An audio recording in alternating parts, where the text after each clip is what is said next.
Son las 10 de la noche y es la hora de opinar. Hoy, como todos los lunes, tendremos nuestra mesa de debate con Héctor Aguilar Camín, Jorge Castañeda y Javier Tello para discutir tres temas muy polémicos.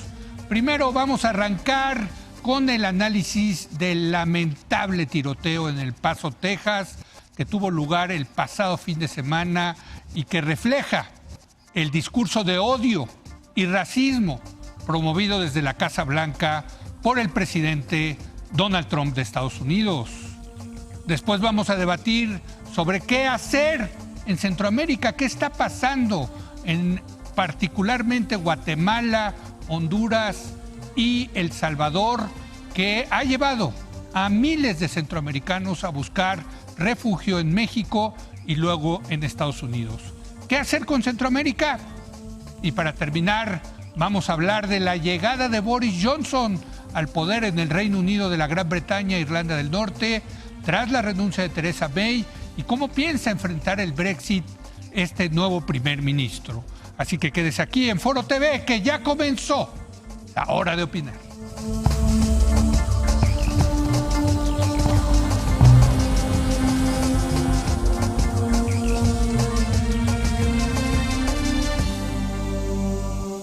Bueno, muy buenas noches. De aquí de regreso ya de unas vacaciones. ¿Cómo estás, Héctor? Muy bien. ¿Todo bien? En espera de unas vacaciones. Ya ves, nada más se va uno y ustedes también No, pues quieren. ya toca.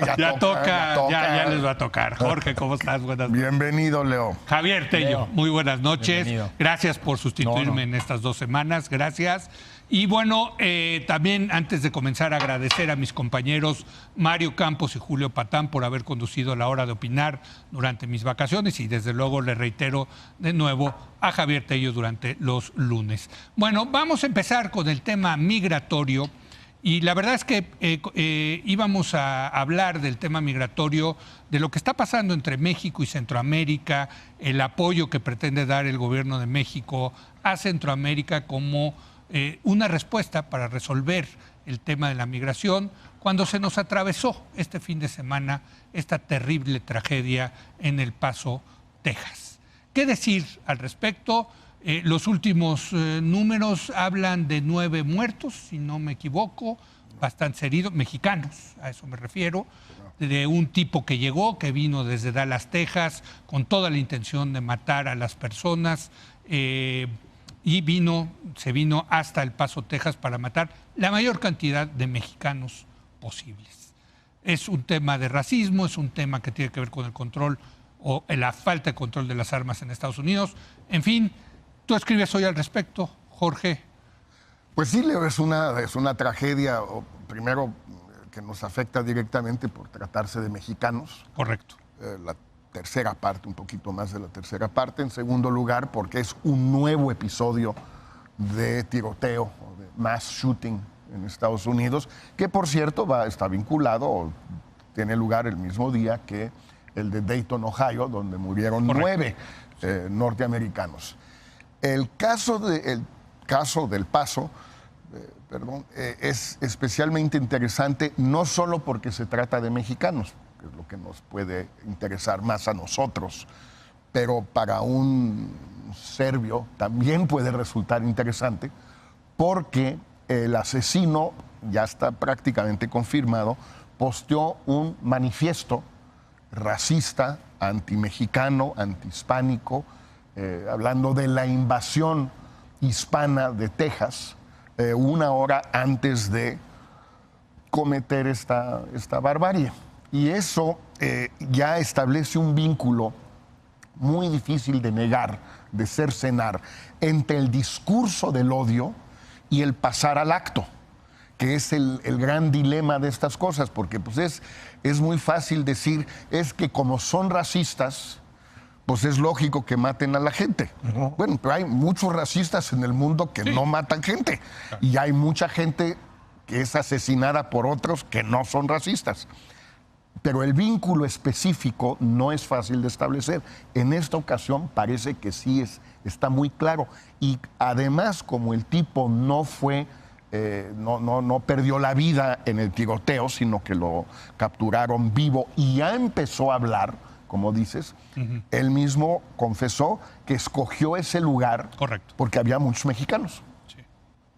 Ahora, ahí sí ya tenemos elementos que no teníamos antes, digamos. En tu artículo tratas un tema interesante que también tendremos que tratar, de si el Estado debe o no prohibir el tema del discurso del odio, que sí está prohibido en ciertos países, sobre todo en Europa. En Europa, sí. En Estados Unidos no. En Estados Unidos no. es una vieja tradición de ser más liberales hasta con el discurso del odio, ¿no? Pero ese es uno de los temas. Es un gran tema. Es un gran tema. Héctor. Bueno, es que el tema del discurso del odio del que estamos hablando está en boca de la mayor autoridad que hay en ese país. Correcto. Que es un presidente que tiene unos seguidores uno a uno, digamos. Tiene seguidores que son sus seguidores fanáticos, sus seguidores blindados.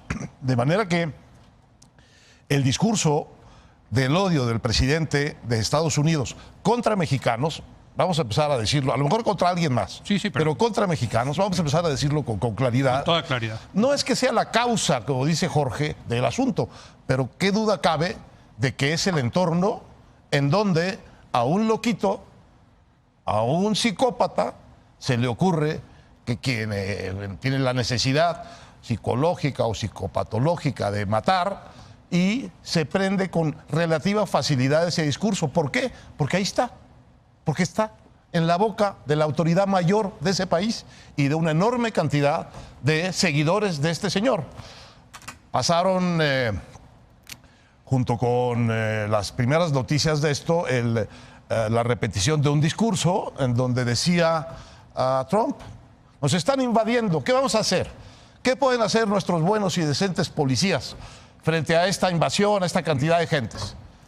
Y en el público se oye, shoot them. Y él se ríe. En el público se oye, mátenlos. Vamos a dispararles. Y él se ríe. Él se ríe. Bueno, otra vez, no hay una causalidad. Pero sí me parece que ya va siendo la hora de que nuestro gobierno diga que ese discurso de odio anti-mexicano es intolerable para el gobierno mexicano. Yo creo que esto sí pasa un poco de la raya. La idea, un poco barroca, no sé si insustancial, de que México va a pedir la extradición de este homicida, pues me parece que es una salida en falso frente a un hecho tan brutal, tan conectado con el discurso de odio del presidente Trump contra México y contra los mexicanos. La paz con Trump es necesaria, pero no a cualquier precio, yo diría. Javier, hijo, ¿qué temas? Sí, yo diría que estoy totalmente de acuerdo con lo dicho tanto por Héctor como por Jorge. Yo diría que en el caso del discurso a la acción, ya había ese vínculo. Tal vez no a este extremo de la violencia de un tipo que mata mexicanos, pero ya desde 2015...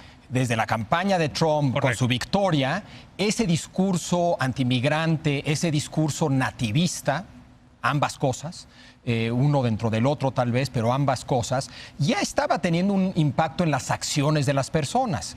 Hay varias ONGs que documentan actos de agresión en contra de migrantes. Una y otra vez veíamos en YouTube, etcétera, episodios donde en una cafetería un cliente agredía al mesero por ser mexicano. No agarraba una pistola y no lo mataba. Sí. Pero ya habían esos actos que eran impensables hace 10 años.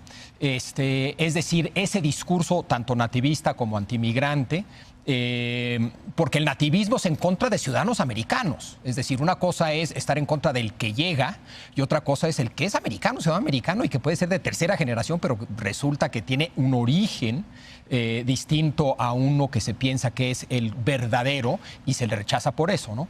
Ahora, en el caso aquí estamos hablando de muertos mexicanos. Sí. Mexicanos que se pasaron de Ciudad Juárez, seguramente se pasaron a hacer el shopping o viven en el espacio. Para los Sí, pero esta persona no hace esa distinción. Es decir, un mexicano-americano para él también es un no americano. Exacto. ¿no?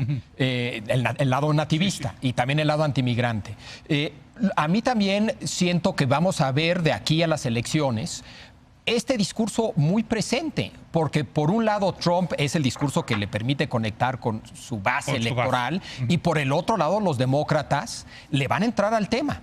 Entonces va a haber un ambiente, como ya lo vimos en las primeras dos debates entre los precandidatos demócratas, es decir, va a haber un discurso polarizante, agresivo, donde uno acusa al otro, donde se adoptan posturas, entre comillas, extremas, y todo eso yo creo que le va a hacer la vida de cuadritos al gobierno mexicano, que ha adoptado la estrategia de no meterse, de no pelearse. No, terror.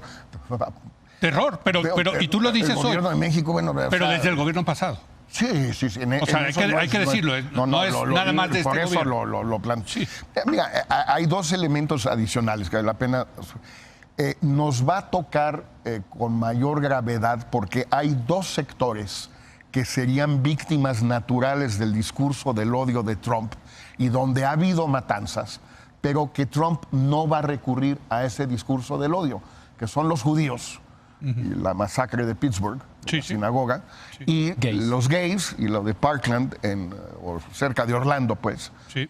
Los judíos, pues, por su hija y su yerno, porque es la relación que tiene, como cualquier neoyorquino, pues muy difícil ser antisemita en Nueva York. Muy complicado. Muy complicado. Muy complicado. Sí. Y los gays, porque la verdad Trump sí tiene una historia de una actitud muy tolerante, muy liberal, muy hasta decente con la comunidad gay en Estados Unidos por razones que desconozco. De Nueva York, también siendo de Nueva York o de Miami, pues. Y no hay votos ahí. Y no hay votos ni uno ni en el otro. Ninguno de los dos van a votar realmente por él. Entonces, esas dos comunidades que serían blancos naturales de su discurso del odio, pues no les va a tocar. Entonces, pues nos toca a nosotros y a los afroamericanos y a los musulmanes. Y si hubiera un mexicano de origen afroamericano y musulmán, pues ese pobre le toca triple. Ahora sí que como el chiste, y no sabes lo peor, y vos no sabes lo peor.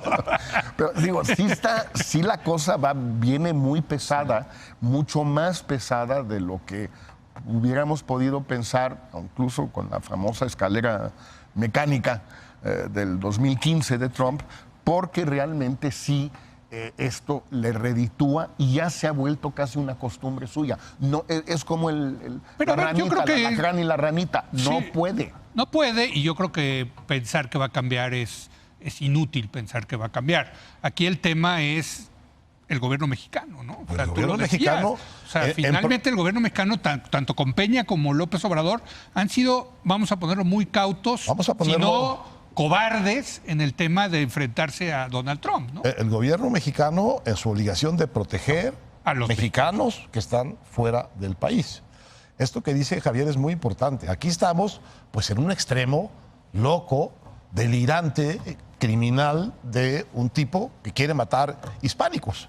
Sí. Pero siendo eso tan dramático y tan presente en la prensa como está, desde luego no es lo más importante. Lo más importante es el acoso diario que ese discurso de odio genera en el trato a estas minorías por parte de las autoridades, por parte de otros ciudadanos americanos.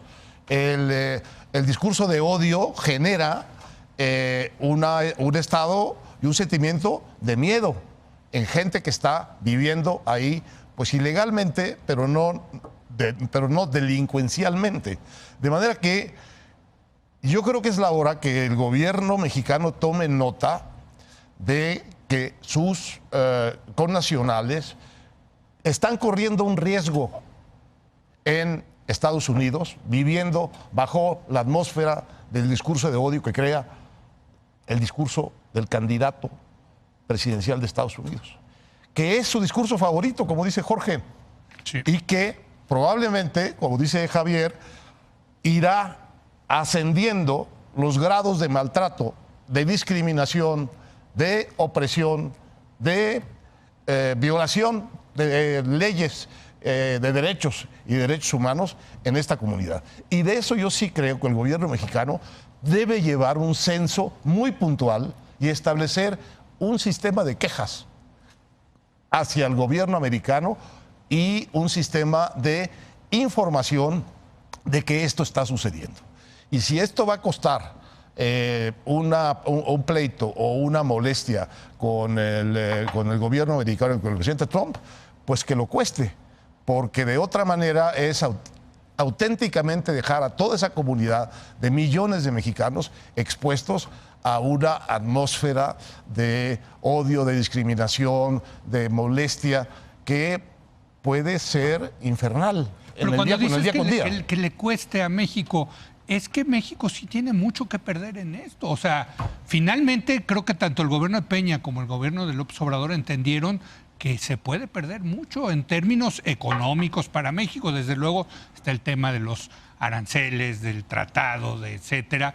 Y han sido como, bueno, ellos lo explican, ¿no? Un día a la vez, vamos con él, vamos como en los alcohólicos, un día a la vez vamos enfrentándolo, ¿no? Entonces, cuando tú dices al costo que sea, hijo, es que el costo... No, yo no digo al costo que sea. Yo lo que digo es que esto no lo puedes dejar pasar como si no existiera o como si después de esta matanza ya no hubiera haber más. Todos los días este discurso de odio del presidente como candidato genera una atmósfera hostil a toda esta comunidad. Sí, yo diría que tanto el gobierno anterior como el actual no es que hayan privilegiado el tema económico-comercial. Parece ser que eso es lo único que les interesó, que es distinto. Lo hemos platicado varias veces. Entonces, yo creo que eso podrías tratar de reequilibrar un poco ahí las cosas. Déjame nada más rápidamente defender. ¿Es posible reequilibrarla a estas alturas? Sí, siempre es. Sí. No, bueno, pero ya viene la elección, ya viene... No, bueno. De que será un poquito más complicado, pero en ese sentido, estamos hablando del gobierno mexicano, yo haría la distinción y del gobierno americano, la distinción entre gobierno y presidente en ambos lados. Yo creo que tenemos en México una excelente red consular con gente muy capaz, muy entrona, que le chambea como loco. Y que ahí están y que hacen lo que pueden. Ahora esperemos que reciban más respaldo y más apoyo tal vez del que han recibido, ¿no? Y lo mismo del lado americano, Lo mismo del lado americano, hay gente razonable, decente, con la que se puede dialogar, etcétera. Pero déjame regresar al tema un poquito más amplio y hablar un poco del número actual de nexos, que para mí tiene 3 ensayos que hay que leerlos los 3 porque son 3 temas que hay que juntar, y es lo que hace el número de nexos. Hay cosas que tienen que ver con Estados Unidos, que tienen que ver con Trump, que tienen que ver con lo que pasa en Estados Unidos. Hay temas que tienen que ver con México, lo que pasa en México, en cuanto a migración y discursos antimigrantes, etcétera. Y luego hay temas que tienen que ver con Centroamérica y lo que pasa en Centroamérica y lo que explica la actual ola migrante en Centroamérica. Yo creo que es importante, al hablar de estos temas, hablar de todos estos temas. Y lo que ofrecen esos 3 ensayos de nexos, uno se enfoca en Centroamérica y lo que está pasando en Centroamérica, otro habla de México y un poco de la relación bilateral México-Estados Unidos, y el tercero de lo que pasa en Estados Unidos, antes y después de Trump. Creo que se necesita esta perspectiva para entender desde el tiroteo, desde un evento específico hasta el problema en su conjunto. Digo, porque el tema centroamericano, que era lo que precisamente íbamos a discutir el día de hoy, y pues dediquémosle unos cuantos minutos a eso, pues es fundamental en eso. Claro, porque es la ola invasora. Sí, y puede venir el Trump mexicano que empiece a hablar racistamente de los centroamericanos. Todavía no ha llegado el Trump mexicano, pero hay muchos trumpitos mexicanos. Sí, muchísimo. Hay un chingo, ¿eh? Cada vez se oye. O sea, no es una que cosa... hay que parar a los centroamericanos que se están llevando... Pero deja nomás volver un poquito sobre el tema del paso antes, porque... Sí. Primero, sí hay que hacer una distinción que Trump quiere borrar y que mucha gente en México o en el resto del mundo, fuera de Estados Unidos, tiende también a querer borrar o a borrar inconscientemente. Es lo que podríamos llamar el tema o el síndrome de los locos. Es que los gringos están locos, por eso matan gente. No. Hay proporcionalmente menos locos en Estados Unidos que en otros países ricos. El problema son las armas, no los locos. Si los locos no tuvieran esa cantidad de armas a su alcance, por muy locos no matarían a tanta gente. Y está muy claro, hay un artículo magnífico del New York Times el sábado sobre esto, que estableciendo todas las correlaciones, y hay solo una que funciona entre países ricos, solo hay una, que es el número de armas. Estados Unidos tiene o dentro de Estados Unidos se encuentran 42% de las armas en el mundo. Un país que tiene 5% de la población. Sí. O sea, es impresionante. demencial. Y ese es un tema fundamental, porque si no, sí es muy fácil irse con la finta del gringo loco. Hay, obviamente, en un país de 330 millones de habitantes, muchos locos. En todo caso, la locura sería la tolerancia que hay legal y moral en Estados Unidos con respecto a las armas. La famosa enmienda constitucional, la segunda enmienda, que les da derecho a portar armas. No, la Teníamos- interpretación que se ha La hecho interpretación, de sí, la histórica.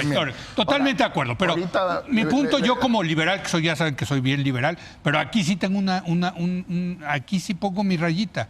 Yo ya creo vas que el gobierno... cada vez sacando más excepciones. Voy a tomar nota de a ver, tómala. Socialdemócrata de closet. No me digas eso, Hazle Dios una mío. bitácora porque está... Dios mío, pero lo peor es que está saliendo del closet. Acabo de Van regresar varias. de vacaciones. Está saliendo Desde del chat. closet. No, siempre he dicho. A ver, Siempre he le dicho puse un- que el gobierno debe de prohibir la venta libre de armas. Yo Le siempre puse lo he dicho. un torito a Héctor ahorita que veníamos.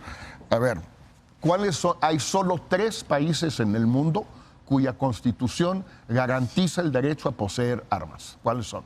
Bueno, uno Estados Unidos. Por supuesto, te faltan en 2. esa interpretación. Dos más. Canadá, creo que No. Canadá no. ¿Israel? No. No, Israel no. En la constitución, ¿En la Constitución?